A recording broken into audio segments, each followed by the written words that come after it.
ہمیں ہمارے گھروں سے نکالا، ہمارے وطن سے نکالا اور ہم کو ذلیل و خوار کر کے یہاں سے بھیجا۔ آج بدلے کا دن ہے، آج ہم بہومت میں ہیں۔ اس وقت ہم اقلیت میں تھے، کچھ نہ کہہ سکے، آج بہومت میں اکثریت ہماری ہے، اس لیے آج ہم بدلہ دیں گے۔ قربان جائیے رحمت للعالمین کی شان پر۔ جب آپ نے یہ نعرہ سنا کہ آج بدلے کا دن ہے، الیوم یوم الملحمہ، لام کے ساتھ ملحمہ، میرے آقا نے فرمایا نہیں، یہ نعرہ مت لگاؤ کہ بدلے کا دن ہے، بدلہ نہیں، یہ کہو الیوم یوم المرحمہ، الیوم یوم المرحمہ، آج بدلے کا دن نہیں، آج اپنے بھائیوں کو سینے سے لگانے کا دن ہے۔ جنہوں نے اتنے ظلم سہنے کے باوجود بھی اپنے بھائیوں کو سینے سے لگایا، وہ رحمت للعالمین ہمارے نبی اکرم صلی اللہ علیہ وسلم کی شان میں گستاخی ہم خود کچھ برداشت کر سکتے ہیں، لیکن نبی کی شان میں گستاخی برداشت نہیں کر سکتے۔ آگے سنیے، اکرمہ نام کا ایک آدمی، اکرمہ بڑے ظلم کیے، طاقتور بھی تھے، پہلوان بھی تھے، ظالم بھی تھے، بڑے ظلم کیا انہوں نے ابتدائی وہ اسلام قبول کرنے سے پہلے۔ جب دیکھا کہ مسلمان آ رہے ہیں، مکہ فتح ہونے والا ہے، چھوڑ کر کے مکہ مکرمہ یمن بھاگے، یمن چلے گئے اور مکہ مکرمہ فتح ہو گیا۔ ایک چھڑک ٹولی بھی نہ چلی، چٹکی بجاتے بجاتے مکہ مکرمہ فتح ہو گیا۔ اکرمہ مکہ مکرمہ کو چھوڑ کر یمن چلے گئے۔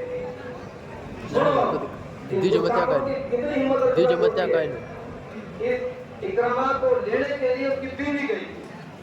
ہوتا یہ ہے کہ شوہر جاتا ہے بیوی کو لینے، لیکن بیوی لینے کے یمن کے چل، اب تو معاملہ بالکل شانت ہے اور امن ہے، کوئی دقت والی کہانی نہیں، چلو میرے ساتھ۔ آئے دبے پہ مکہ مکرمہ کی سرحد میں داخل ہوئے، کہنے لگے کہ تم مجھے مروا کے چھوڑے گی، تجھے پتا حالات کتنے خراب ہیں، ہم نے کیسے کے ظلم کیے، سب کچھ ان کے یاد ہے، تو مروا کے چھوڑا گی؟ میں نہ جنگلوں میں ہی بیٹھا ہوں، اندر داخل ہونے کی ہمت نہیں، میں یہاں بیٹھا ہوں جنگل میں ڈانڈے پہ، اور تو دیکھ کیا کچھ لوگ اکٹھے تو نہ۔ اللہ اکبر، ایسی طاقت اور جرأت ہوتی ہے ان کے اندر، باطل کے اندر۔ آئے بیوی آئی، دیکھا کہ نبی اکرم صلی اللہ علیہ وسلم اپنے صحابہ کے ساتھ حرم شریف کے مسجد حرام میں تشریف فرما ہے۔ بیوی جا کر کہنے لگی کہ ہاں مجمع ہے اور کافی لوگ اکٹھے بیٹھے، لیکن چل کوئی ٹینشن نہیں، پھر تھوڑا آگے چلے۔ پھر کہنے لگے میں نے تجھ سے کہا تھا کہ مروا کے چھوڑے گی، کیا دیکھ آگے مجھے کو مجمع میں حضرت عمر بنا ہے، وہ حضرت عمر جن کی وجہ سے پورا عالم اور ملک ہویا کرتا تھا، آپ کو نہیں کہ جانشین ہو۔ تو یہ دیکھا کہ مجمع میں عمر تو نہیں، یہ کیسے ہو سکتا تھا کہ حضور کا مجمع ہو عمر موجود نہ ہو۔ عمر تشریف فرما، جا کے کہا عورت نے کہ ہاں عمر تو ہے، وہ لوگ اب نہ چلو، بس اب میری خیر نہ ہے، اگر عمر ہے تو اب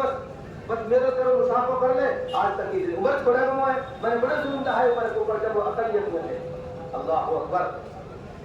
چلو تو صحیح، بیوی کہتے ظلم کرنا ہی سیکھا ہے، سہنا بھی تو سیکھو، بڑھو تو صحیح آگے، چلو تو صحیح آگے، کہ یہ دیکھاؤ کہ عمر کے پاس تلوار تو نہیں ہے، یہ چلیے چیک کرتا ہو،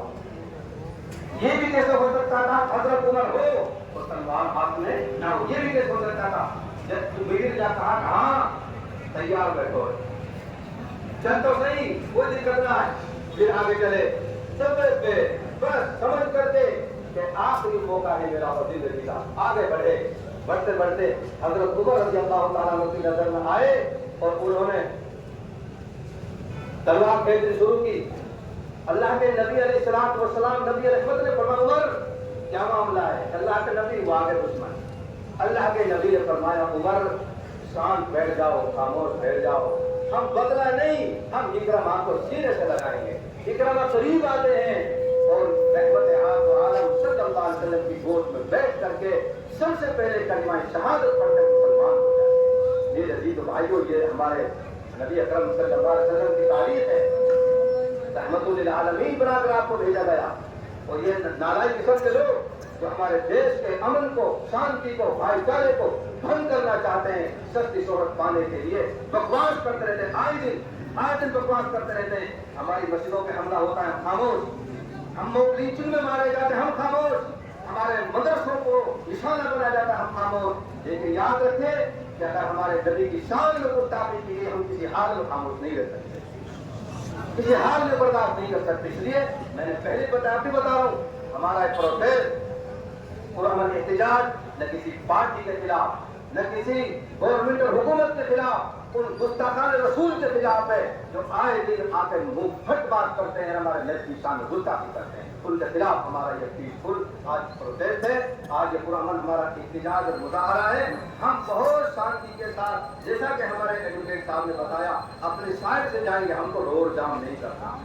ہم کو کسی سے مزاحمت ٹکراؤ نہیں کرنی، ہمیں پولیس پرشاسن کو پریشان نہیں کرنا، ہم اپنی حفاظت خود کریں گے اور خود سنویدھان کا پالن کریں گے، ایک راستے سے ہم جائیں گے۔ سب آپ ہمارے پیچھے پیچھے ہوں گے، ہمارے کابلین حضرت مفتی طاہر حسین صاحب، مولانا شیخ محمد صاحب، مفتی مولانا لقمان صاحب پر روز تشریف لائے، مولانا اختر صاحب اور حاجی رمضان صاحب ہمارے سب کے سرپرست۔ ہم نے کل اچانک 4-5 بجے یہ سوچا کہ بھائی ایسا تھوڑا سا ہو جائے، جو رفتن کر رہے تھے ہم بھی کچھ مصروف تھے۔ اللہ آپ کو جزائے خیر نصیب فرمائے کہ آپ 10-12 گھنٹے کی محنت میں اور طرح سے پیغام میں ہم نے کوئی چار نہیں، کوئی پرچہ نہیں، کچھ نہیں، تھوڑے سے کوئی واٹس ایپ گروپ میں کوئی بات چھوڑ دی، لیکن قربان جاؤں میں آپ کے اوپر کہ آپ نے اپنے نبی سے محبت عقیدت کا وہ مظاہرہ کیا ہے جس کو آج یہ پورا علاقہ، پورا دیش دیکھ رہا ہے۔ اللہ آپ کو جزائے خیر نصیب فرمائے۔ تو آپ بار بار میں آپ سے عرض کر رہا ہوں، بالکل آپ کوئی ایسا کام نہ کریں پرشاسن کے خلاف یا سنویدھان کے خلاف، پرامن طریقے سے، آرام سے، سلوک کے ساتھ، اور ہمیں کوئی دھکا مکی نہیں کرنی، کوئی نعرے نہیں لگانے، ہمیں کوئی ایسا نہیں کرنا کام کسی کو آہت ہو اور کسی کے مذہب پہ بھی ہم آج آئے ایسا کام نہیں کر سکتے، ہم کسی دھرم گرو کے خلاف نہیں کر سکتے۔ ہمیں تو ہمارا اللہ اور ہمارا قرآن یہ کہتا ہے تمام رسولوں، تمام دھرم گروؤں کا تم عزت کرو، وَلَا تَسُبُّوا الَّذِينَ يَدْعُونَ مِن دُونِ اللَّهِ فَيَسُبُّوا اللَّهَ عَدْوًا بِغَيْرِ عِلْمٍ۔ اللہ ہم سے قرآن کریم میں کہتا ہے تم کسی کے معبودوں کو برا مت کرو۔ پھر وہ کیا کریں گے کہ وہ نہ جانے میں انجانے میں تمہارے معبود کو برا کہیں گے، اس لیے ہمیں تو منع کیا گیا۔ ہم ہر دھرم کی عزت کرتے ہیں، ہر دھرم گروؤں کی عزت کرتے ہیں، یہ ہمارا مذہب ہمیں سکھاتا ہے، یہ مدرسے ہمیں تعلیم دیتے ہیں، یہ تبلیغی جماعت ہمیں سکھاتی ہے، ہم سب کی عزت کرتے ہیں، احترام کرتے ہیں، اور دیش کے سچے صحیح رکھوانے اور صحیح ہمدرد مسلمان ہیں۔ ہم نے بڑی قربانیاں دی دیش کی آزادی کے لیے، دوسرے بھائیوں نے، میں قسم کھا کے بات کہہ سکتا ہوں، اتنا پسینہ نہیں بہایا جتنا مسلمانوں نے، علماء نے دیش کی آزادی میں اپنا خون بہایا ہے۔ دلی کے چاندنی چوک سے لے کر پشاور تک کوئی درخت ایسا نہیں تھا جس میں کسی عالم کی گردن نہ رکھی پڑی، بڑی قربانی دے کر کے ہم نے اس کو سیکھا ہے۔ لیکن ہم یہ بھی بتا دینا چاہتے ہیں کہ سبھی کا خون شامل ہے یہاں کی مٹی میں، سبھی کا خون شامل ہے یہاں کی مٹی میں، کسی کے باپ کا ہندوستان نہیں ہے۔ ہم اس سال اس دیش میں پیدا ہوئے اور نہا دھو کر کے نئے کپڑے پہن کر کے، اور ہم انشاءاللہ اسی مٹی میں ہم دفن ہوتے ہیں، اسی مٹی میں ہمیں اتنی محبت ہے کہ ہم مٹی میں ہی دفن ہوتے ہیں اپنی میں، یہ ہمارا مذہب ہم کو سکھاتا ہے۔ اس لیے میرے عزیزوں، ہم اس دیش میں کوئی کرایہ دار نہیں ہے، ہم تو کرایہ دار نہیں ہے، ہم حقدار ہیں، یہاں کے ذرے ذرے پر، پتے پتے پر ہمارا حق ہے، اور انشاءاللہ قیامت تک ہمارا وہ حق رہنا ہے۔ اور اگر اس حق کو دینے میں کوئی گستاخی کرے گا، کمی کوتاہی کرے گا، ہم گریبان پکڑ کر کے اپنا حق دیں گے۔ ہمیں کوئی نہیں روک سکتا، سنویدھان نے ہمیں حق دیا ہے، تو ہماری بڑی قربانی رہی دیش کی آزادی کے لیے 1857 سے 1947 تک۔ یہ عزیزوں، اس لیے ہمیں کوئی کام ایسا نہیں کرنا جو ہمارے اقدام کی طرف انگلی اٹھے، ہمارے بھائی چارے کی طرف انگلی اٹھے۔ اللہ خود کو جزائے خیر نصیب فرمائے، شانتی کے ساتھ کام رہتے ہیں۔ ہم نے گزارش کروں گا، بیٹھ جاؤ بیٹھ جاؤ بیٹھ جاؤ بیٹھ جاؤ جو پیچھے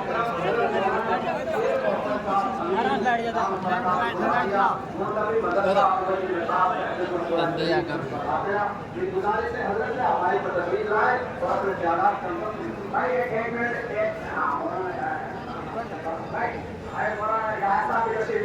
ہمارے تمام علاقے کے علماء تشریف فرمائے ہیں، ہوئے ہیں ہمارے ساتھ یہ ہے، ہمیں نمونہ دینا ہے تو کسی وجہ سے ہمارے ساتھ رہو گے تو ہم نمونہ پوچھیں گے، ان کے بعد نہیں پکڑائیں گے، اس لیے میں نے کہہ دیا ہے، ایسا تو آپ کو پیغام پہنچا دیا ہے۔